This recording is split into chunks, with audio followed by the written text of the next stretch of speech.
Everybody find up Genesis chapter 6, please. It's the chapter I've been looking forward to going through the most with you. I'm not sure we can do it in 25 minutes, but we're sure going to try.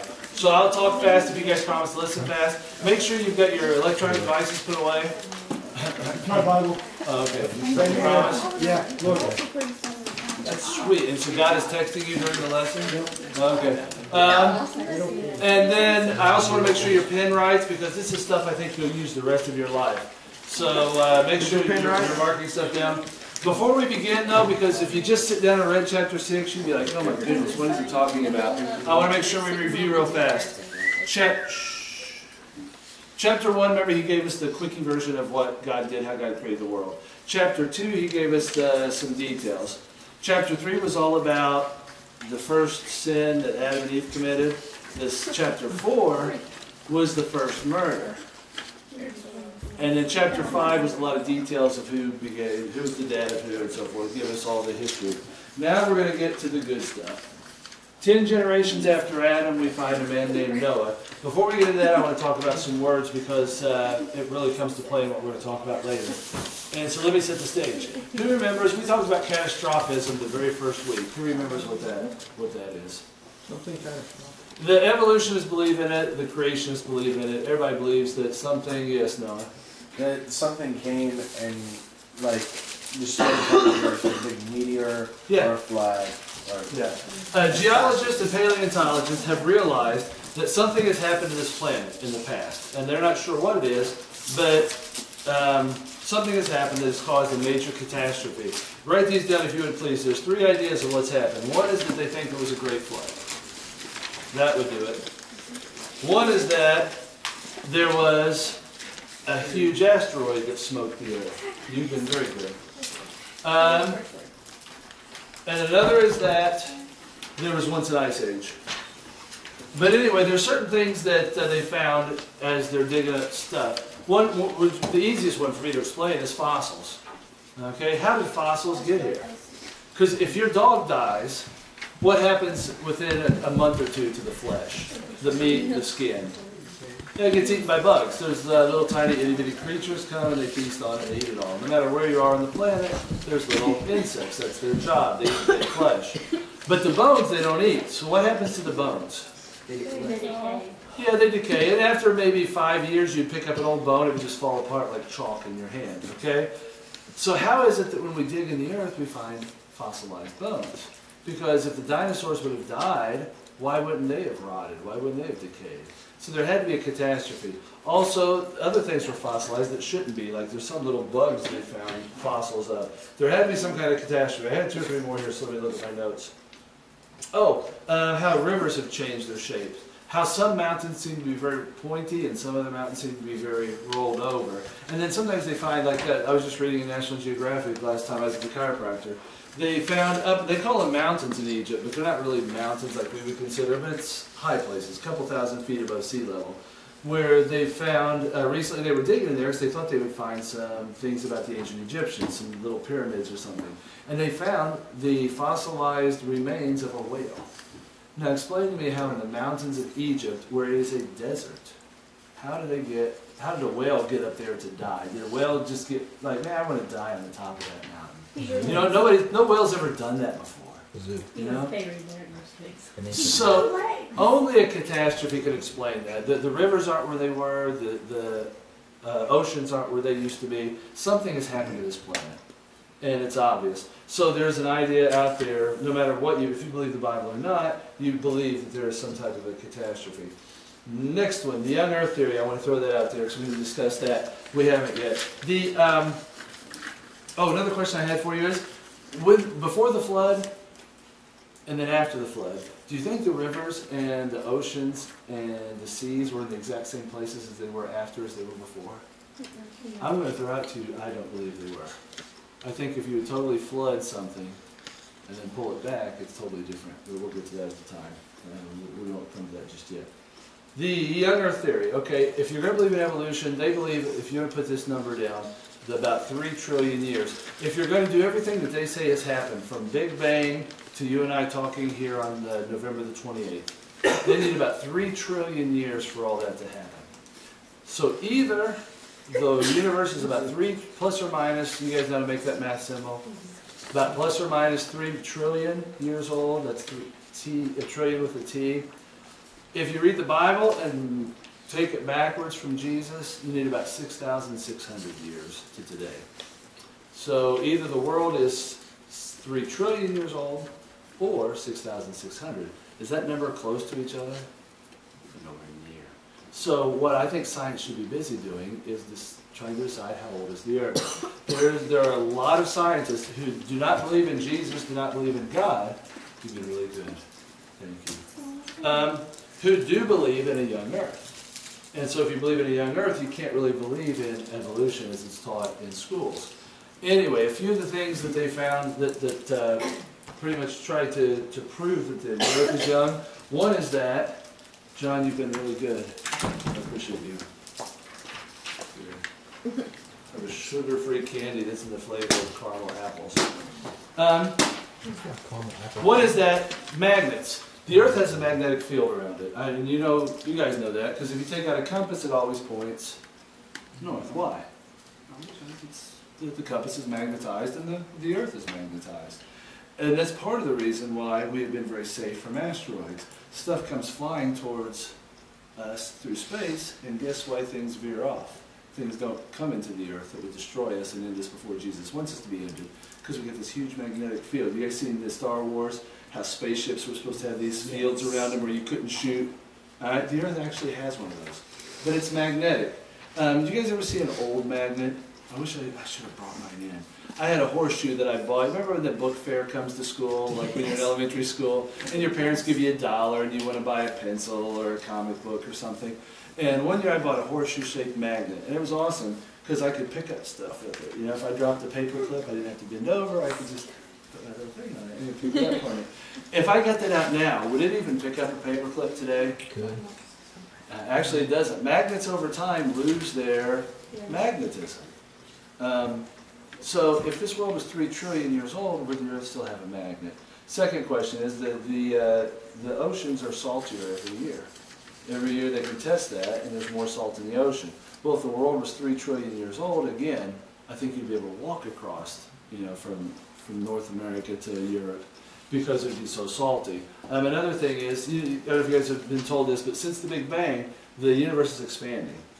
Okay, everything's going out and away from each other. And we can see stars near us, but we know now that those stars are light years away. Now, if the world was 3 trillion years old, how would we be able to see the nearest star to us? Wouldn't we, if we were expanding at such an incredible rate, wouldn't we be so far away? So everything times down to about 6,000 years that they've done. The other one, the last one is radioisotope. I did spell it right, didn't I? You did, yeah. Radioisotope carbon-14 dating. They will throw at you a lot when you study evolution, that they can test something. Like they could test this candy, see how much of the isotope carbon-14 is still in it, and that would tell them how old it is. And however, what's happened is, you want one? You have been really good, and I'm surprised. Yes, hold on real fast. The reason that it doesn't work is because they have an assumption that the Earth is 3 trillion years old. Right. They would take a rock that they know is really old, and they would say to the computer, okay, we know this is 3 trillion years old, so let's compare it to this couch, or let's compare it to this rock over here, let's compare it to this piece of dirt. Well, what's going to come out of the computer if you put in a bad assumption at the beginning of the equation? Are you going to get a correct answer at the end of the equation? Impossible. So there's just some things that we're going to go, oh man, and this is where it gets weird. Okay. Before God created man, God created something else. You guys know this, but you probably never thought about it before. Who did God create before He created Adam and Eve? Angels. Yeah, He created angels. And we know one that was a bad angel, we call him Lucifer or Satan. But we know some other angels beforehand. Do you guys remember your Genesis 1?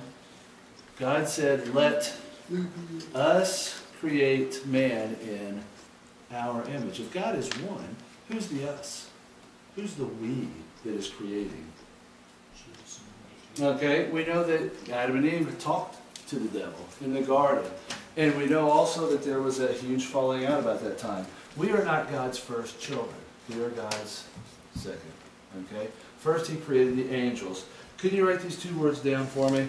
I'll write them up here so you don't have to wonder about the spelling. 2 places in the Bible it uses 2 different words. And who's got the basket? It's on the floor. Thank you. You're welcome. 2 different words are used for angels in the Bible. One is Malak. And oddly enough, that's up there 216 times. You'll find Malak. You know the Bible wasn't written in English. I don't know if you guys knew that or not. The Bible was written in Hebrew. The Old Testament was written in Hebrew, God's language that He gave to His people.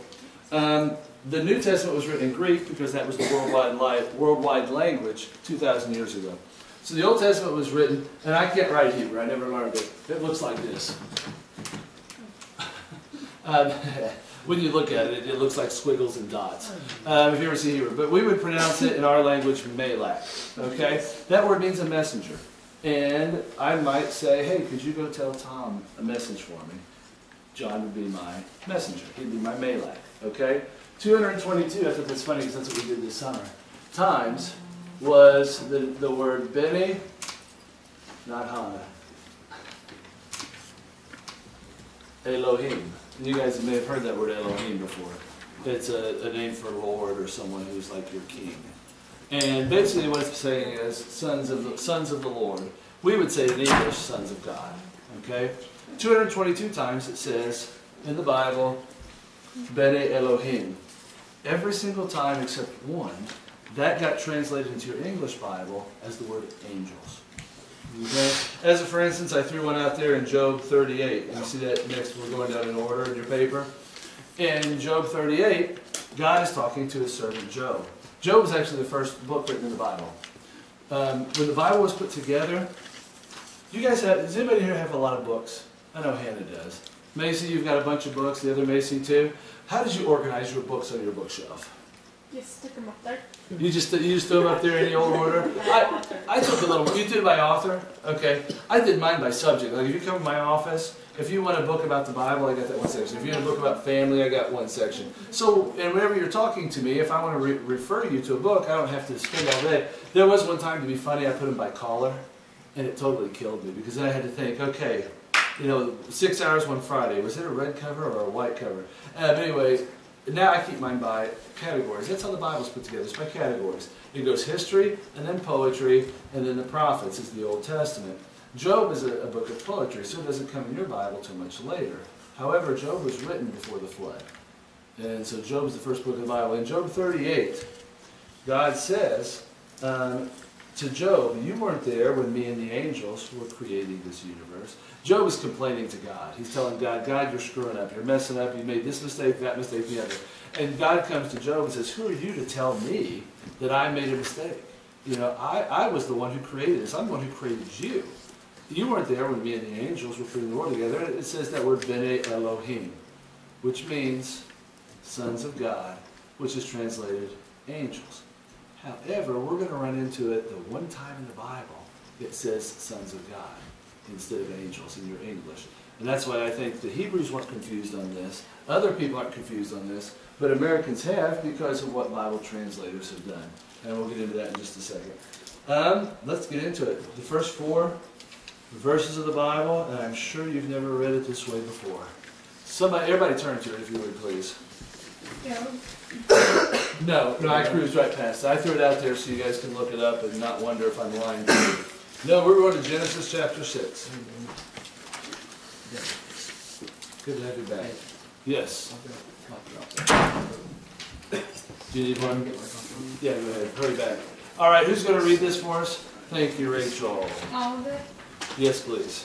When men began to increase in number on the earth and daughters were born to them, the sons of God saw that the daughters of men were beautiful, and they married any of them they chose. Then the Lord said, my spirit will not contend with man forever, for he is mortal. His days will be 120 years. The Nephilim were on the earth in those days, and also afterward, when the sons of God went to the daughters of men and had children by them. They were the heroes of old men of the moon. Honestly, about 2 or 3 years ago, when I started rethinking about this and re-going through it, it blew my brains. Yeah, okay. Yeah, I couldn't stand it. Somebody give us a synopsis. What's he saying? What's Moses writing in chapter 6 of Genesis? This is in between some of the good guys and bad guys before he sets up Noah. He's got this one paragraph. Somebody tell us again, what's he saying? Or it was too hard all at once. Look at verse 1. What's he saying is happening in verse 1? Yeah, Noah.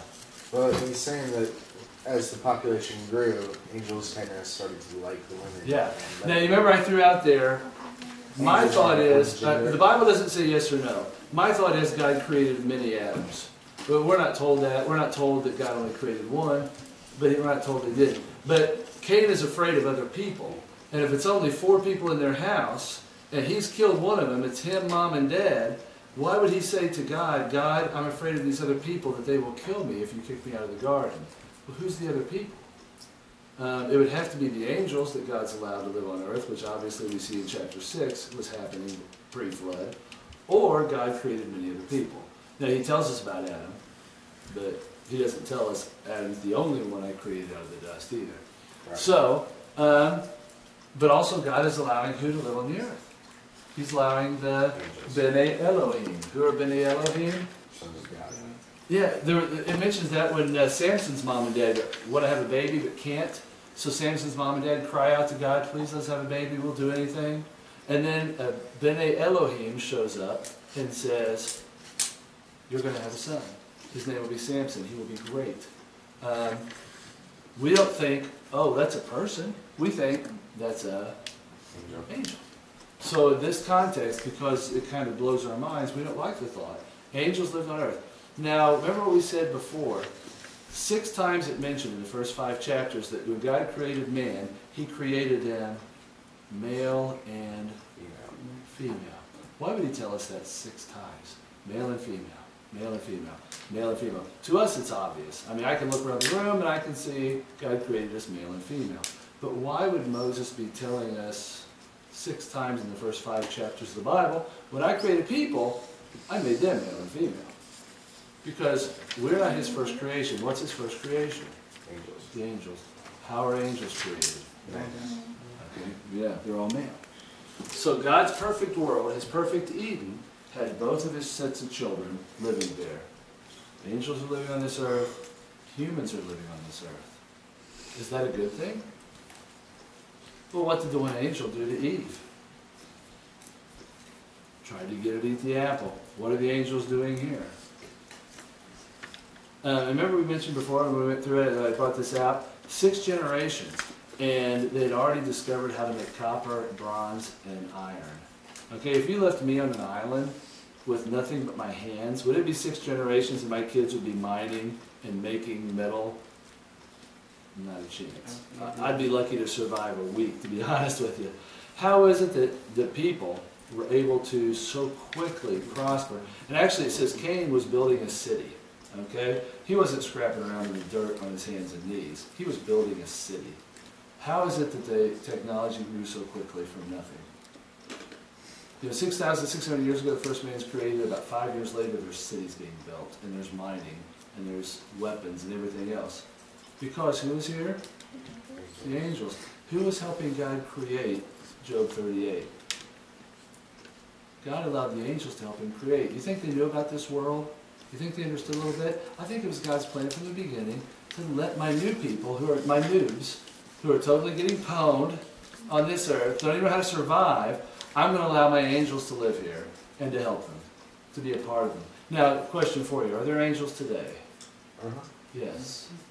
Are there angels among us right now? Yes. Maybe.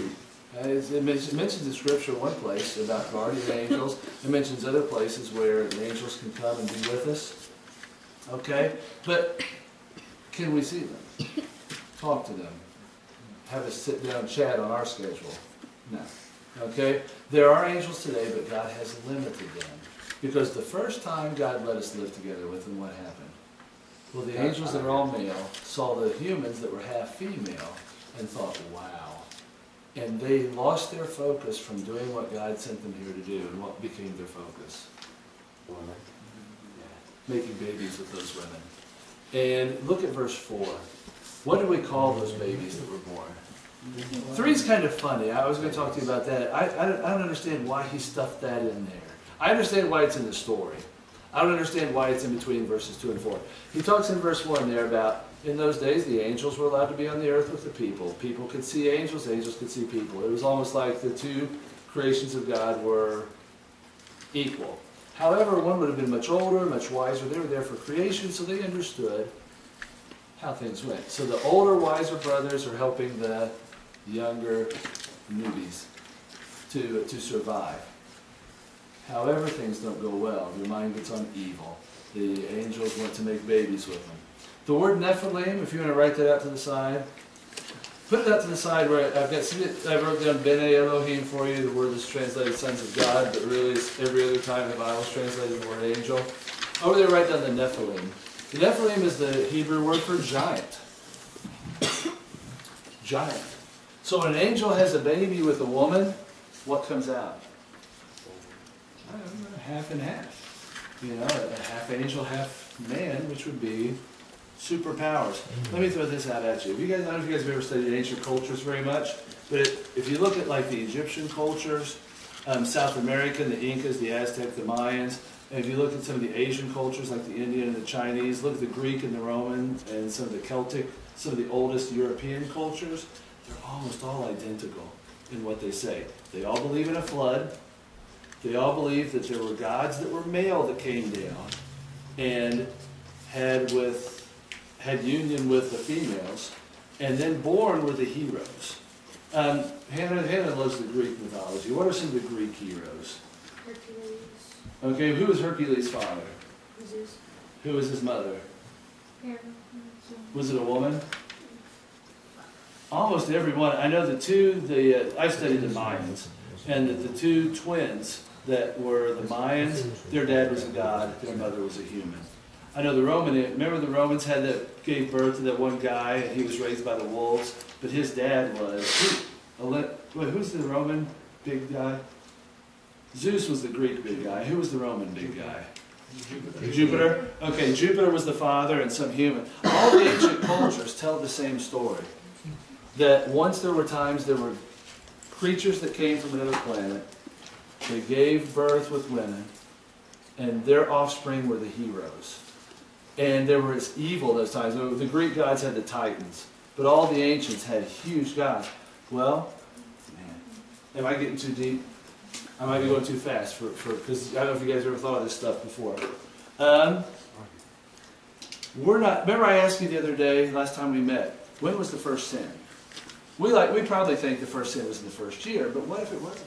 What if Adam and Eve held on for 700 or 800 or 900 years? They could have seen in the garden generations, thousands. There might have been cities inside the Garden of Eden because it was so wonderful. Another what if I want to throw out there is,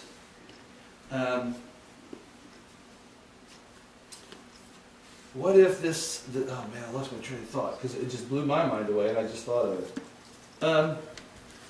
These angels get together with God, and God's not upset with it at first until they start making trouble and making problems. Oh, is it crazy hot? I can turn the cold air on. What if the devil, when was the devil's sin? When did he take the bad angels? Some of the angels followed the devil. Some of the angels said, I'm going to follow God. And there was a huge war. But we know God won because God just speaks words and wins. When was that war? Was it before creation or after? I just want to throw something out. And we don't know what the original problem was. What was the problem between God and Satan that caused them? I'm going to throw this out there as a what if, just for us to think about. What if it was this whole idea of God allows his good, perfect children, angels, to live with his good, perfect children, humans. They're enjoying the garden. But some of them want to take the women as their wives, and God's like, no, that's not your job. Your job is to live forever and to be a blessing, to worship me, to help out in situations where there's problems. What if this is the original sin? What if this is the sin of Satan, where him and some of his want to take theirs? And all these ancient cultures have stories that imitate exactly what the Bible has to say. That God sent his angels to help, to bless, and then that's what happens. I don't want to spend too much time on it. I probably have already. What is God's punishment? Is verse 3. Why that's thrown in there, I have no idea. But he says, I see there's too much trouble here. So part of the problem is people are living 900 years, and that's not a good thing. So he says men's days will be how much? 120. So we can try all we want to do with modern medicine, but we're not going to get people to live over 120. I remember last week I showed you that chart, how after the flood, the years started dwindling. God didn't do it all of a sudden. He didn't just tell Noah, Noah, you're going to live to 900, but your son's going to live to 100. He kind of dwindled it down. It took about 7 generations before people were living to 120. And I understand why God did it. I just don't see, I think there's more to the story, why he put it there, why he put verse 3 in between verses 2 and 4. But I don't understand why. I think there's something there, I'm just not smart enough to pick up on it. But in the midst of all this discussion, he goes, all right, let's move on. 5 through 7. Somebody read that for me, please. 5 through 7. Corbin. The Lord saw how great man's wickedness on the earth had become, and that every inclination of the thoughts of his heart was only evil all the time. The Lord was grieved that he had made man on the earth, and his heart was filled with pain. So the Lord said, I will wipe mankind whom I have created from the face of the earth, men and animals and creatures that move along the ground, the birds in the air, for I am grieved that I have made them. I want to throw one more thing out just because it's epic. And I've wondered even if when the angels were here and they were messing around and becoming evil, have you guys noticed that almost every creature that's on the earth today used to have a gigantic equivalent in the old days before the flood? Like, have you seen the super crocs? Have you seen they found the super crocs? They've got some down at Knoxville at the, what's it called? The aquarium of the Smoky Mountains. But anyway, they've got crocs that were bigger than 3 school buses. Identical in every way to crocodiles today. They're just huge. You guys know, now we have elephants, but they used to have the woolly mammoths. They had those huge rhinoceroses that were unbelievable. Dinosaurs are almost identical to the lizards that we have today that are much smaller. I've even wondered if, before the flood, God looked down and said, not only are these angels messing around with the humans, but they're messing around with they're just destroying what I have created. And there's huge creatures. The people are afraid. The people are in trouble. The people have a problem. God looked down and said, I'm sorry. In 10 generations, God looks down and says, I'm sorry. I've messed it up. He said, I want to start over. But God won't kill anyone who's righteous. Anyone who does right things is not guilty. So he says, I'm going to destroy the place. However, there's this man Noah. And it reminded me of the story of Job. Remember God said, everyone in the world is evil. I want to destroy this whole world. And Satan comes to him and says, I won. I've got everybody on my side. And God says, but you haven't considered my servant Job. And if you guys want to blow your minds again, read just the first 2 or 3 chapters of Job. It's an amazing book. And Noah is the same way. Noah is the only one who's right. So God says, I'm going to destroy everything. I'm going to start all over again with just Noah, with only the animals that I want and only the people that I want. And we'll go again from there. It actually happens a few times in the Bible. Where God gets upset with everything? Except for one specific. For one guy. I know Elijah he did later. When he was in the cave. God's like, what's going on here? No, just one. So, and you guys can look around and see. And there's times I know as Christians we feel like we're all alone. But you can just look around and see, man, God's got hundreds. God's got thousands, millions. And so we'll never be as alone as some of these guys were. Let me answer the questions for you. So what's the problem? The problem is these offsprings of these men and angels, their mind is always on wickedness. All they do is evil. From the time they wake up, they go to bed, it's evil. You guys can guess what the evil is. I don't have to say it out loud. I'd be embarrassed to say some of it. What led up to the problem? I would say greed, evil, terrible desires, sex, conquering others. Probably it's every movie we've seen or every TV show we've seen. What is God's final solution? Destroy it and start over. Let me answer the rest of the questions for you so that we can go into chapter 7 next week. It's time for us to go to our D-groups. Why is Noah saved? Noah's going to be the second Adam. He's going to be the do-over. He's a good man. It says righteous. All that righteous means is he always does what's right. You want to be righteous? Start doing right things. You want to be unrighteous? Start doing wrong things. What are the parallels for us from the story? If you do what's right, God will save you. God will save you if you do what's right. I want to throw something out there because I don't know if we'll have time to beat it around next week. He talks about Noah's Ark. Does anybody know what an ark is? This is down below. Is it possible for an ark to float? An ark is, Big boat. actually an ark is what we today, what these women, I bet you all have an ark in your house. Today we call them a hope chest. It's a box that you put stuff in that is important to you. So usually women have them, men probably have one, we call it a gun cabinet. And women have one, they call it a hope chest, where you put your valuable stuff in a box to keep it safe. Remember there was the Ark of the Covenant. Inside the Ark of the Covenant, God put manna, He put Aaron's staff, and He put the original 10 Commandments. If we ever find the Ark of the Covenant, it'll be cool to open that up and see these artifacts from history. An ark is a place where you keep stuff safe. So Noah was not building a boat. He wasn't building a ship to go on a cruise. He was building an ark. It was just a box. It's all it had to do was float for a year. It didn't have to have a rudder. It didn't have to have sails. It wasn't going anywhere. It was just supposed to float like a bar of ivory soap in the bathtub. He just wanted that sucker to float until all the dead stuff had rotted and gone away. Yeah.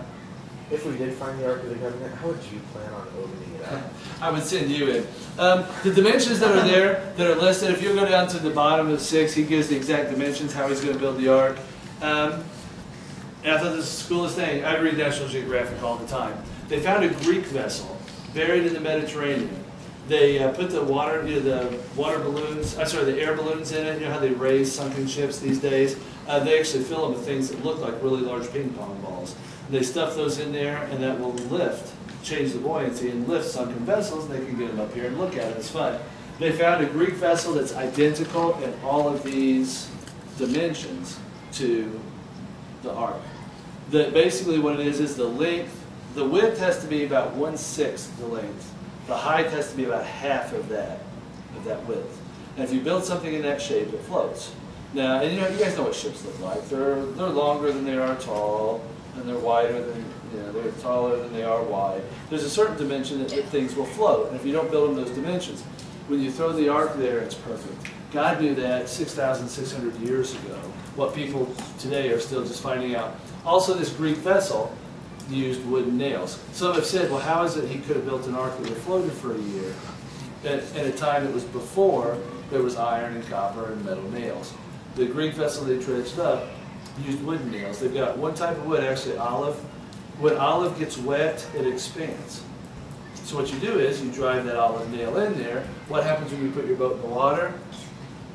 It expands and it becomes, so it holds. So the nail would actually kick in and it would hold the other boards that are not olive wood. So that's about that. Let me think. Is there anything else? And I just asked a question. Why are details given? In the Bible, you notice as you read, there's detail after detail after detail. God's not afraid of the truth. He's not afraid to tell you the details. So he throws stuff out there. And the final question will be our first question next week. Did you guys have any questions before we have a little bit of deep time and we take off?